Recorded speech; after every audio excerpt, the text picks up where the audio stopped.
collaborating with artists, and Sara, it's back to you, but am I right, has the Prince latest? No, not really. Like, I sort of like, a friend of ours, Julie, who's now doing this project Hester Prince. She is amazing.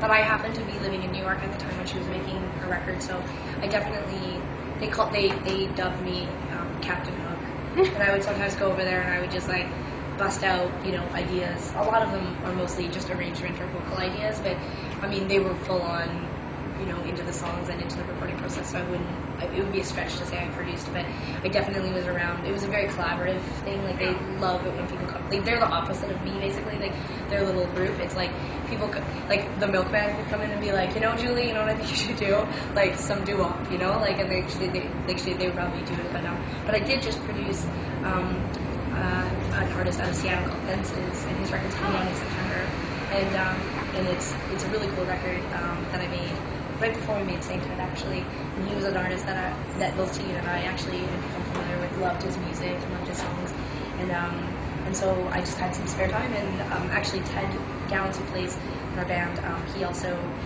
was a part of it. I forced him to do it for free, and then I paid for the record and made Chris come to Victoria, and we recorded the record, and it's coming out, it's coming out in September, and it's already getting some really good press. It was on Spin yesterday, and I think that it wants to be covered and whatever, so that's cool. And Tegan produces too. I think people have skills that we've grown and developed by being produced and by working on records that we can now sort of like turn around and like actually be helpful, sort of. Right. Well-intentioned. I don't know if helpful is the right one, but we definitely have some skills. Speaking of physical, have you seen I'm not going to ask you to do push-ups or anything, but one-armed with clapping. Yeah. Oh, okay. But have you seen the new Karate Kid movie? And could you explain why I may be asking this question? Well, I have not seen the new Karate Kid. I've seen all the old Karate Kids. I was really sad the day that I left for tour to come here. In Vancouver, we have this huge park called Stanley Park, and in the summer times, every Wednesday or Thursday, they play a movie.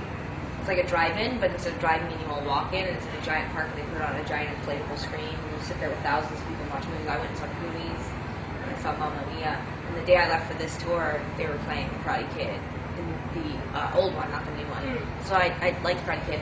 I'm going to go out on a limb here and say that you're bringing up the Karate Kid because you know that Sara and I were in karate as kids. Karate Kid is actually based on Sara and I.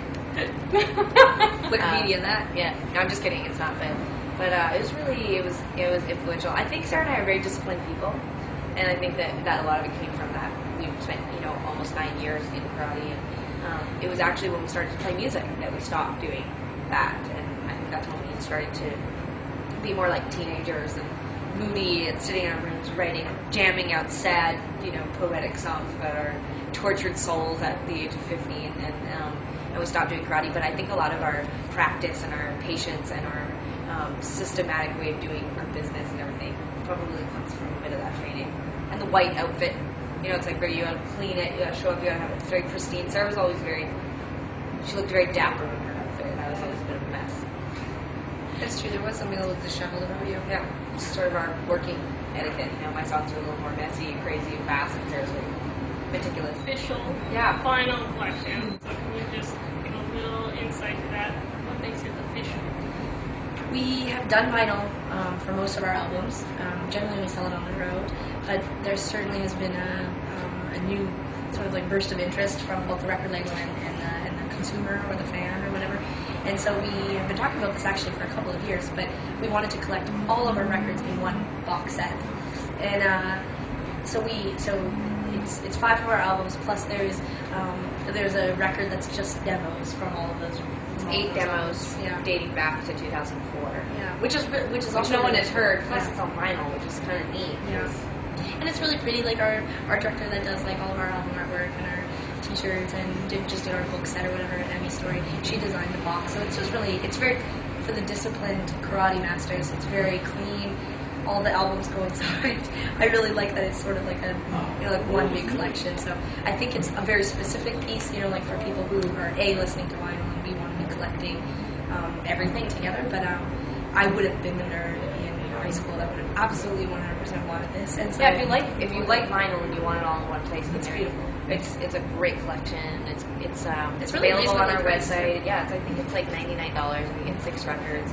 Plus you get a special edition poster that Sarah and I came up with the idea with Emmy and signed. So it's a collector's thing, and we don't expect that everyone will want it, but I know a lot of people are really digging vinyl right now, and they all sound good. Like we previewed everything, and it sounds so great. Go to teganandsara.com. Yep. Sainthood is the latest release, the official vinyl collection.